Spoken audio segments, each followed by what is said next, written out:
ಏನ್ ಮೇಡಮ್ ಹೇಳ್ತಿರೋದು ನೀವು? ಜಾನ್ವಿ ಕಾಣಿಸ್ತಿಲ್ವಾ? ಹೌದು ಸಪ್ತಮಿ, ನನ್ಗೇನು ಜಾನ್ವಿನ ಯಾರೋ ಕಿಡ್ನಾಪ್ ಮಾಡಿದ್ದಾರೆ ಅಂತ ಅನ್ಸ್ತಿದೆ. ಕಿಡ್ನಾಪ್ ಯಾರ್ ಮೇಡಮ್ ಮಾಡ್ತಾರೆ? ಈ ಮದ್ವೆ ನಿಲ್ಸೋದಿಕ್ಕೋಸ್ಕರ ಎಷ್ಟು ಜನ ಕತ್ತಿ ಮಸೀತಾ ಇದ್ದಾರೆ. ಅವ್ರ ಕೆಲ್ಸನ ಸಾಧಿಸ್ಕೊಳ್ಳೋದಿಕ್ಕೆ ಜಾನ್ವಿನ ಕಿಡ್ನಾಪ್ ಮಾಡಿಸಿದ್ದಾರೆ ಅಂತ ನನ್ಗನ್ನಿಸ್ತಾ ಇದೆ. ಅಲ್ಲ ಮೇಡಮ್, ಈ ಮದ್ವೆ ನಿಲ್ಸೋ ಉದ್ದೇಶ ಯಾರಿಗಿರ್ಬೋದು? ಅಂತ ಜನ ಯಾರಿದ್ದಾರೆ ಮೇಡಮ್?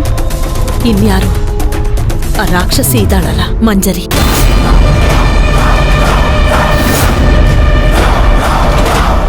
ನನ್ಗ್ಯಾಕೋ ನನ್ನ ಮಗಳು ಮಂಜರಿ ಮೇಲೆ ಅನುಮಾನ ಬರ್ತಾ ಇದೆ ಸಪ್ತಮಿ. ಜಾನ್ವಿ ಜಾನ್ವಿ ಜಾನ್ವಿ ರೀ, ಒಂದ್ ನಿಮಿಷ ಬನ್ನಿ. ಅಪ್ಪ ನಡ್ರಿ.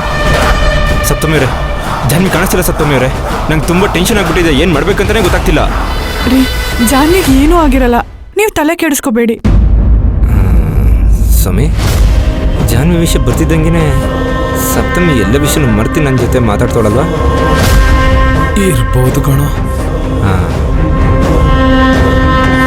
ಸ್ವಾಮಿಯವರೇ, ನನ್ಗೊಂದು ಹೆಲ್ಪ್ ಮಾಡ್ತೀರಾ? ಮಂಜರಿನ ಈಗಲೇ ಇಲ್ಲಿ ಕರ್ಕೊಂಡು ಬರ್ತೀರಾ?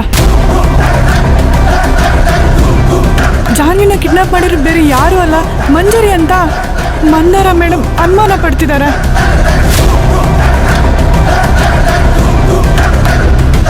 ಮೇಡಮ್ ಹೇಳಿದ್ಮೇಲೆ ನಂಗೆ ಯಾಕೋ ಮಂಜರಿ ಮೇಲೆ ತುಂಬಾ ಡೌಟ್ ಬರ್ತಿದೆ. ಅವಳಿಗೆ ಎಷ್ಟು ಕೊಬ್ಬಿದ್ರೆ ಜಾನ್ವಿನ ಕಿಡ್ನಾಪ್ ಮಾಡ್ತಾಳೆ?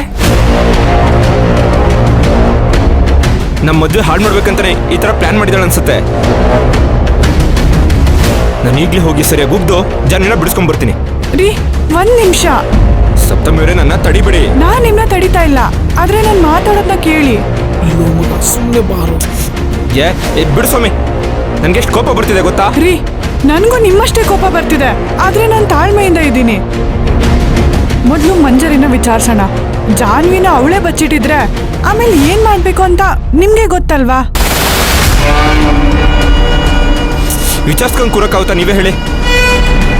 ಈಗ ನಾವು ಹೋಗಿ ಅವಳ ಹತ್ರ ಗಲಾಟೆ ಮಾಡ್ತೀವಿ ಅಂತ ಮಂಜರಿ ಚೆನ್ನಾಗಿ ಗೊತ್ತು.